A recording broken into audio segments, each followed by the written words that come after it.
हम लोग ऐसे ही घूमने निकले थे, तो मेरा चश्मा टूट गया था, तो घूमने निकले थे। हम लोग इधर आए डिलेश्वर मुस्तादगंज में शॉप आए, मतलब उसमें आइसक्रीम पार्लर आए हैं। तो अभी हम लोग उनसे मिल भी सकते, नहीं भी मिल सकते, कुछ भी हो सकता है, क्योंकि बहुत रश है, छोटी सी जगह बहुत रश है। अभी शायद वो निकल रहे हैं, तो हम लोग सब शोर मचा रहे हैं।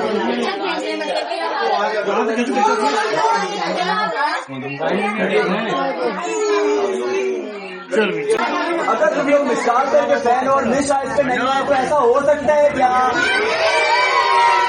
इस बात पे नारा हो जाए, दुनिया को कर दो बैंग बैंग,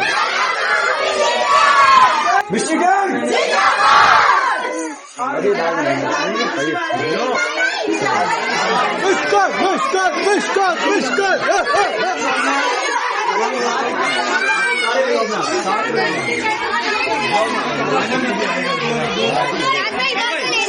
पिक्चर दिखा दो।